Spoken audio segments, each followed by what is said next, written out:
दोस्तों बात करेंगे एमाइनो कैप्रोइक एसिड के बारे में कि ये क्या है, कहाँ यूज़ किया जाता है, कैसे काम करता है, साइड इफ़ेक्ट, सावधानियाँ, इसका डोज क्या होता है। तो देखते रहिए दोस्तों। यहाँ पे हम बात कर रहे हैं एमाइनो कैप्रोइक एसिड की, जो कि एक बहुत सी ड्रग का नाम है। ये मार्केट में कई नामों से मिल जाता है, जैसे कि हेमोस्टेट आता है, एमिकार के नाम से आता है, बहुत सारे और भी ब्रांड हो सकते हैं। बट जो एमाइनो कैप्रोइक एसिड है आपको बहुत कम देखने को मिलेगा, क्योंकि मार्केट में टनाजमिक एसिड भी आता है, टामसालिड भी आता है और भी कई सारे हीमोस्टेटिक एजेंट आते हैं। अगर बात की जाए एमाइनो कैप्रोइक एसिड की क्लास की, तो ये एंटी हेमोरेजिक्स क्लास का ड्रग होता है। मतलब कि ये ब्लीडिंग को कंट्रोल करेगा। ब्लीडिंग को कंट्रोल करने के लिए इसका इस्तेमाल किया जाता है, बहुत रेयर इस्तेमाल किया जाता है, क्योंकि जब दूसरे एंटी हीमोस्टेटिक एजेंट काम नहीं आते तब इसका इस्तेमाल किया जाएगा, जाहिर सी बात है। ठीक है, तो पहले समझते हैं कि कहाँ कहाँ दिया जाएगा एमाइनो कैप्रोइक एसिड को, इसका इंजेक्शन कहाँ कहाँ दिया जा सकता है। तो देखो, ये हेमरोइड्स में दे सकते हैं, खूनी बवासीर होता है कई लोगों को, ब्लीडिंग रुकती नहीं है तो वहाँ पे चला सकते हैं। ओपन हार्ट सर्जरी, मतलब कि सर्जरी हो रही है हार्ट की, ओपन हार्ट सर्जरी, तब वहाँ पे ब्लीडिंग को कंट्रोल करने के लिए भी इसको दिया जाता है। हीमोचूरिया हो रहा है, मतलब कि पेशाब कर रहा है आदमी को, ब्लीडिंग हो रही है, कोई ना कोई ब्लीडिंग हो रही है, इंटरनल इंजरी है यूटीआई में, तो ब्लीडिंग हो रही है पेशाब के माध्यम से, तो उसको कंट्रोल करने के लिए उसको दिया सकता है हीमोचूरिया में।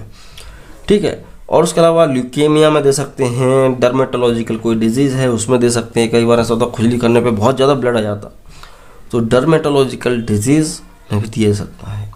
मेटास्टेटिक कार्सिनोमा प्रोस्टेट ग्लैंड, क्या होता है कई बार प्रोस्टेट ग्लैंड में कैंसर हो जाता है, उसे बोलते हैं मेटास्टेटिक कार्सिनोमा और प्रोस्टेट ग्लैंड। तो प्रोस्टेट ग्लैंड पे जब कैंसर होगा तो पेशाब आदमी कंट्रोल नहीं कर पाता और पेशाब करता है तो वहाँ से ब्लीडिंग होती है और वो प्रॉब्लम बढ़ जाती है, तब वहाँ पे भी एमाइनो कैप्रोइक एसिड को यूज़ किया जाता है। ठीक है, बात करें काम कैसे करता है। काम करने का बहुत सिंपल सा तरीका है, क्योंकि ये डेरिवेटिव है और एनालॉग है किसका, एमाइनो एसिड, लाइसिन का। एक एमाइनो एसिड होता है लाइसिन, उसी का ये डेरिवेटिव है और एनालॉग भी है। तो ये क्या करता है बेसिकली कि हमारी बॉडी में जाके उन एंजाइम को इनहिबिट करता है, जो कि बोलना चाहिए कि प्रोटोलाइटिक एक्टिविटी रखते हैं। प्रोटियोलाइटिक एक्टिविटी मतलब कि ये एंजाइम ऐसे होते हैं जो कि फाइब्रोलाइसिस की प्रक्रिया को कराती हैं। अब फाइब्रोलाइसिस की प्रक्रिया होगी मतलब कि जब भी कभी ब्लड क्लॉटिंग होती है, या बोलना चाहिए कि ब्लड जमता है, तो वहाँ पे क्या होता है कि फाइबर्स बनते हैं एक प्रकार से। अगर उन फाइबर्स को तोड़ा जाए तो उसे क्या बोलते हैं, फाइब्रोलाइसिस। ये कौन करता है, एक एंजाइम होता है, वो करता है प्रोटोलाइटिक एंजाइम करता है। प्रोटोलाइटिक एंजाइम फाइब्रोलाइसिस कराता है, तो क्या होगा, ब्लीडिंग होगी। लेकिन जब एमाइनो कैप्रोइक एसिड देंगे तो ये फाइब्रोलाइसिस की प्रक्रिया को होने ही नहीं देगा, क्योंकि प्रोटियोलाइटिक एंजाइम को इनहिबिट कर देगा। तो इस तरह से काम करता है।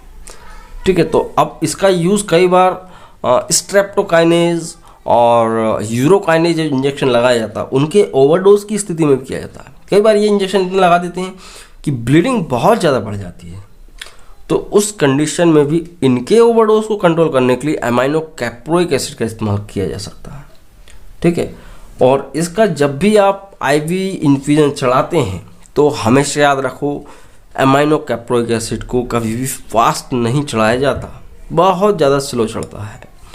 और प्रेगनेंसी और ब्रेस्ट फीडिंग मदर्स को लैक्टेशन में बिल्कुल कॉन्ट्राइंडिकेट है, यूज़ नहीं किया जाता, बट बहुत ज़्यादा ज़रूरत पड़ने पे बहुत सावधानी पूर्वक चढ़ाया जा सकता है। ठीक है, तो बात की जाए प्रिकॉशंस की कि भाई क्या सावधानी रखनी है, प्रेगनेंसी और लैक्टेशन में नॉर्मली यूज़ नहीं करते। हाइपर सेंसिटिविटी है, कई लोगों को कैसा होता है, कोई भी दवाई दे दो उनको कुछ ना कुछ होने लगता है, खुजली चलने लगती है, रैसेस आ जाते हैं, ये सब होता है, तो उनको नहीं यूज़ करना है। किसी भी तरह का अपर यूरिनरी ट्रैक्ट इन्फेक्शन है तो वहाँ पे यूज़ नहीं करेंगे। कोई हेमरेज की प्रॉब्लम है शरीर के अंदर, कहीं इंटरनल ब्लीडिंग है, तो वहाँ पे भी यूज़ नहीं करेंगे। ठीक है, बात करेंगे कुछ साइड इफ़ेक्ट्स की एमाइनो कैप्रोइक एसिड की। तो देखो, एब्डोमिनल डिस्कम्फर्ट आदमी को हो सकता है। ठीक है, आईवी फ्लूइड चलाओगे पेट खराब हो जाएगा, आदमी को गैस बनेगी, कॉन्स्टिपेशन हो सकता है, कुछ भी हो सकता है। ठीक है, नोजल स्टिफनेस हो सकती है, नाक ठसी ठसी सी महसूस होगी आदमी को, बहुत ज़्यादा म्यूकस जमा हो जाएगा। ठीक है। हाइपोटेंशन हो सकता है, कई बार ब्लड प्रेशर कम हो जाता है, स्किन में रैशेस हो सकते हैं और उल्टियाँ हो सकती हैं। ये इसके कुछ नॉर्मल से साइड इफ़ेक्ट हो सकते हैं। बात करें यूज़ कैसे किया जाएगा, क्या डोज होता है, तो देखो हमेशा डॉक्टर के सुपरविज़न में यूज़ करना है, घर पे यूज़ नहीं करना है। डॉक्टर मतलब कि हॉस्पिटल में पूरा स्टाफ होना ज़रूरी है। तो लोडिंग डोज होता है दोस्तों 4 से लेके 5 ग्राम शुरू का डोज होगा, जो स्टार्टिंग डोज रहेगा 4 से लेके 5 मिलीग्राम तक चढ़ाया जा सकता है, ठीक है। बाद में एक बोतल ख़त्म हो गई, उसके बाद 1 से लेके 2 ग्राम चढ़ाया जा सकता है। 1 से लेके 2 ग्राम हर घंटा, वो भी कितने 8 घंटे तक कंटिन्यू। हर घंटे में आप 1 ग्राम 2 ग्राम दे सकते हैं व्यक्ति को, ठीक है, जब तक कि ब्लीडिंग कंट्रोल ना हो जाए। ये भी बहुत ज़रूरी बात है, कब तक, जब तक ब्लीडिंग कंट्रोल ना हो जाए। IV ही लगता है इसका इंजेक्शन, तो हमेशा याद रखो। ये होता है कि एमाइनो कैप्रोइक एसिड, इसकी हाफ लाइफ भी आप जान लो 2 घंटे की होती है, ठीक है, इसलिए इसको हर 1-1.5 घंटे में लगाना पड़ रहा है। हाफ लाइफ 2 घंटे की होती है। मेटाबॉलिज्म का होता है किडनी में होता है, ठीक है, किडनी में होता है। तो ये है। तो कई लोगों को ऐसा लगा कि पेशाब का कलर चेंज हो गया, तो उनको घबराना नहीं है, ठीक। तो आई होप आप समझ गए होंगे एमाइनो कैप्रोइक एसिड के बारे में। वीडियो अच्छा लगा तो लाइक करें, नए चैनल पर तो चैनल को सब्सक्राइब करें। और आप देख रहे थे ज्ञानी द मेडिकल चैनल, मैं हूँ शिवम। तो मैं मिलता हूँ अगले वीडियो में। जय हिंद, वंदे मातरम।